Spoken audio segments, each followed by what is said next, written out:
Everyone, welcome on my channel KD प्रयास academy. और आज की जो वीडियो है सीटेट पेपर 2 में अगर आप सोशल साइंस के स्टूडेंट हैं तो आप लोगों के लिए एनसीईआरटी की क्लास स्टार्ट हो चुकी है। और यहाँ पे हम लोगों ने चैप्टर 1 भूगोल का देख लिया था।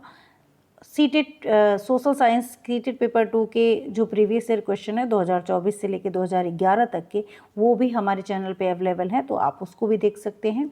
तो अगर सीटेट पेपर 2 की तैयारी कर रहे हैं तो आप ज़रूर चैनल को सब्सक्राइब कीजिए ताकि आपको नोटिफिकेशन मिलता रहे। पेपर 1 वालों के लिए अभी थोड़ी ही चीज़ें स्टार्ट हुई हैं, लेकिन जल्दी ही उनकी भी चीज़ें स्टार्ट हो जाएंगी सारी क्लासेस। लेकिन पेपर 2 की तैयारी सभी हो रही है, तो आप चैनल को सब्सक्राइब कर लीजिए अगर आप पहली बार आए हैं तो। चैप्टर नंबर 2 है ग्लोब, अक्षांतर एवं देशांतर। अगर आपने पेपर देखा होगा तो इस चैप्टर की इम्पोर्टेंस ये है कि इस चैप्टर से हर साल क्वेश्चंस पूछे गए हैं और ये चैप्टर ज़रूर पूछा जाता है। तो इसमें जितनी भी चीज़ें हैं उनको ध्यान से देखिएगा। जो चीज़ें एक्सप्लेन करने की हैं वही एक्सप्लेन किया जाएगा, टाइम बिल्कुल नहीं लगेगा। मतलब जो इम्पोर्टेंट है उसमें ही जो समझने वाली चीज़ें उनको समझिए, कॉन्सेप्ट क्लियर करिए ताकि पेपर में कुछ भी पूछा जाए तो आप आराम से कर सकें। जो सिर्फ पढ़ने की चीज़ें हैं, एनसीईआरटी में बहुत कुछ सिर्फ पढ़ने का चीज़ें, उनको हम पढ़ के ही स्किप जल्दी जल्दी पढ़ के ख़त्म कर देंगे, लेकिन पढ़ेंगे हर लाइन। ठीक है, तो वीडियो को पूरा देखिएगा, लाइक ज़रूर करिएगा, सब्सक्राइब करिएगा और शेयर भी कर दीजिएगा। Thank you. चलिए स्टार्ट करते हैं। पिछले अध्याय में आप पढ़ चुके हैं कि हमारी पृथ्वी गोलाकार नहीं है। तो भाई गोलाकार नहीं है तो क्या है? यह उत्तर एवं दक्षिण ध्रुवों पर थोड़ी चपटी है तथा मध्य में चौड़ी है। यानी उत्तरी ध्रुव और दक्षिणी ध्रुव पे क्या है? चपटी है, और मध्य में क्या है? चौड़ी है। ठीक है, थोड़ी उभरी हुई है, मतलब ये उभार जो दिख रहे हैं इसके बारे में बात की गई है। क्या आप कल्पना कर सकते हैं कि यह कैसी दिखती है? इस संबंध में जानकारी प्राप्त करने के लिए आप अपनी कक्षा में सावधानीपूर्वक ग्लोब को देखिए। ग्लोब पृथ्वी का, ग्लोब क्या होता है? तो ग्लोब क्या है? पृथ्वी का लघु रूप में एक वास्तविक प्रतिरूप है। ग्लोब क्या है? पृथ्वी का लघु रूप में एक वास्तविक प्रतिरूप है। ये है ग्लोब की एक तरीके से आपको परिभाषा भी आ सकती है। ग्लोब विभिन्न आकार एवं प्रकार के हो सकते हैं। बड़े ग्लोब जो आसानी से एक स्थान से दूसरे स्थान नहीं ले जा सकते। पॉकेट में रखने योग्य ग्लोब, छोटे तथा गुब्बारे जैसे ग्लोब जिनमें हवा भरी जा सकती है एवं आसानी से एक स्थान से दूसरे स्थान तक ले जा सकते हैं। ग्लोब स्थिर नहीं होते हैं, इसे उसी प्रकार घुमाया जा सकता है जैसे कुम्हार का पहिया या लट्टू घूमता है। ग्लोब पर देशों, महाद्वीपों तथा महासागरों को उनके सही आकार में दिखाया जाता है। तो ग्लोब एक तरीके से इसमें ही इसको हम लोग क्या कर सकते हैं? टर्न कर सकते हैं, इधर से उधर, उधर से इधर। तो ये टर्न हो सकता है, जैसे लट्टू घूमता है उस तरीके से घूम सकता है। इस पे सभी चीज़ों को दिखाया जाता है। किन किन चीज़ों को? देशों को, महाद्वीपों को, महासागरों को। ठीक है, पृथ्वी के समान ही किसी गोले पर, पृथ्वी के समान किसी गोले पर किसी बिंदु की स्थिति का वर्णन करना कठिन है। अब प्रश्न यह उठता है कि इस पर किसी स्थान की स्थिति कैसे बताई जा सकती है? इसके लिए हम कुछ बिंदुओं एवं रेखाओं के संदर्भ की आवश्यकता होती है। अब छोटा सा ग्लोब है, इस पे पूरी पृथ्वी के बारे में हम किस तरीके से जानकारी प्राप्त कर सकते हैं? तो कुछ मानक चीज़ें हैं जिनको देखते हैं, और कुछ बिंदु हैं जिनको हम अगर समझते हैं तो हम आराम से इन जो भी चीज़ें हैं पृथ्वी के बारे में बताई गई उनको समझ सकते हैं। ठीक है, तो यहाँ पे देखिए सबसे पहले अक्ष की बात की गई है। तो अक्ष क्या होता है? आप देखेंगे कि एक सुई ग्लोब में झुकी हुई अवस्था में स्थित होती है, जिसे क्या कहा जाता है? अक्ष कहते हैं। ग्लोब पर वे दो बिंदु जिनसे होकर सुई गुजरती है उत्तर तथा दक्षिण ध्रुव हैं। ठीक है, ग्लोब को इस सुई के चारों ओर पृथ्वी की भांति पश्चिम से पूर्व की ओर घुमाया जा सकता है, लेकिन याद रखें इन दोनों में एक अंतर है। पृथ्वी पर वास्तव में ऐसी कोई सुई नहीं होती है, यह अपने अक्ष पर चारों ओर घूमती है, जो एक काल्पनिक रेखा है। तो जो सुई है वो होती नहीं है पृथ्वी में, वहाँ एक काल्पनिक रेखा होती है, ठीक है। पृथ्वी अपने अक्ष पर चारों जो एक काल्पनिक रेखा है। तो यहाँ पे जहाँ पे अक्ष की बात की हुई है, सुई ग्लोब में झुकी हुई अवस्था में स्थित होती है, जिसे हम क्या कहते हैं, अक्ष कहते हैं। तो आप अगर ध्यान दें तो इसकी बात अगर आप देखें तो ये सुई की बात की गई है जो ग्लोब में है। तो ये आपकी सुई है जो कि पृथ्वी में नहीं होती है, ठीक है। तो यहाँ पे जबकि ग्लोब में ये होती है, तो इसी चीज़ को कहा गया। और यहाँ से हम इसको घुमा भी सकते हैं। तो उसके अक्ष जान लिया, उसके बाद ये देख लिया।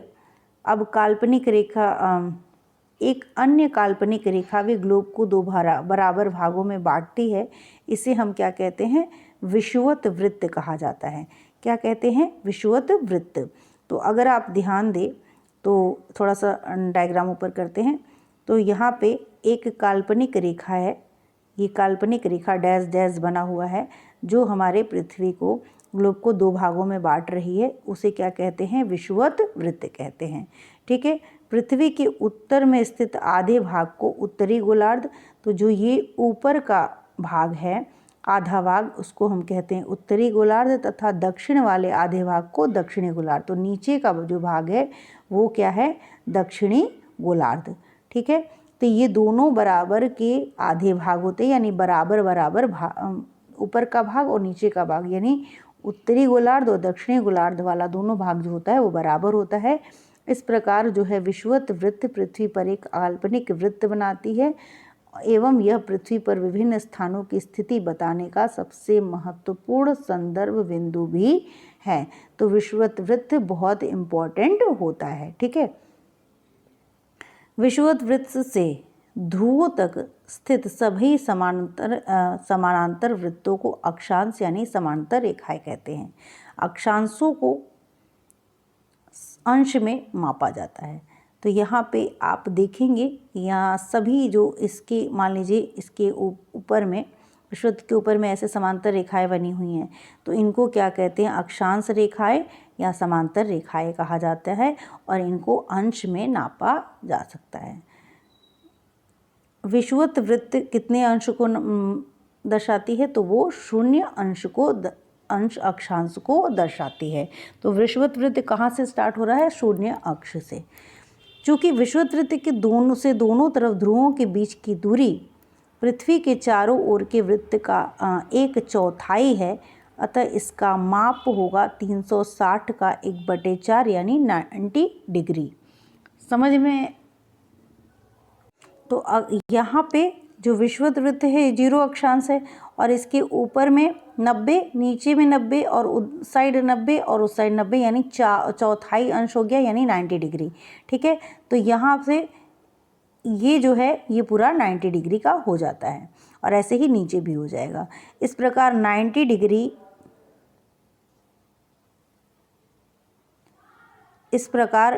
डिग्री अंश उत्तरी अक्षांश एवं उत्तर ध्रुव को दर्शाता है तथा 90 डिग्री दक्षिणी अक्षांश जो है वो दक्षिणी ध्रुव को दर्शाता है, ठीक है। आई होप इतना समझ में आ गया होगा, और नहीं समझ में आएगा तो फिर से मैं, आप लोग कमेंट करके बताइएगा, फिर से इस चैप्टर को एक बार और एक्सप्लेन कर दिया जाएगा, ठीक है। हो सकता है कि अगर टाइम मिल जाए, हम लोगों को बहुत अच्छे से चल रहा हो सब कुछ और हो जाए समय से पूर्व, तो एक बार रिवीजन क्लासेस 1 लाइनर के फॉर्म में भी हो जाएंगी।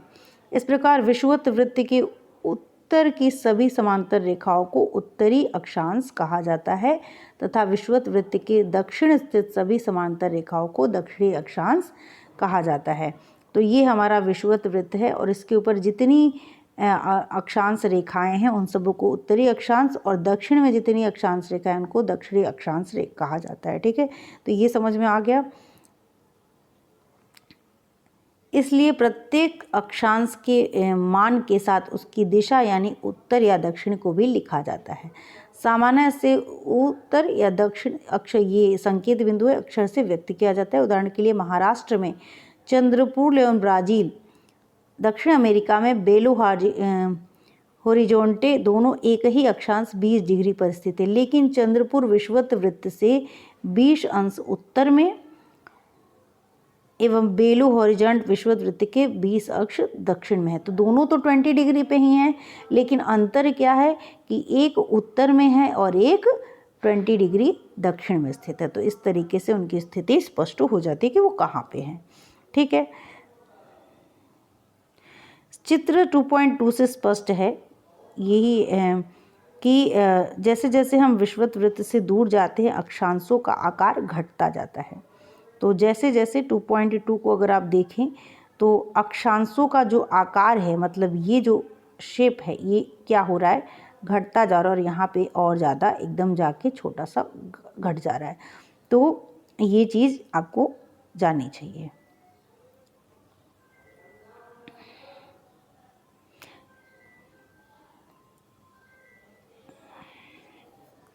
तो कहाँ तक हम लोगों ने देख लिया था। इसके बाद हम लोगों को महत्वपूर्ण अक्षांश और समांतर रेखा ये सारी पढ़नी है, और ये हम लोग नेक्स्ट वीडियो में पढ़ेंगे। आज के लिए इतना ही, और मिलते हैं नेक्स्ट वीडियो में। और बहुत अच्छे से इस चैप्टर को क्लियरली बस 2 ही पार्ट में हम ख़त्म करना चाहेंगे, क्योंकि बहुत इम्पॉर्टेंट चैप्टर है। तो थोड़ा सा टाइम निकाल के आप लोग जब भी बैठिएगा और वीडियो को पूरा देखने की कोशिश करिएगा, ताकि ये चैप्टर क्लियर हो जाए। चैप्टर बहुत इंपॉर्टेंट है। वीडियो अच्छी लगी हो तो चैनल को लाइक, सब्सक्राइब, शेयर ज़रूर करिएगा। Thank you.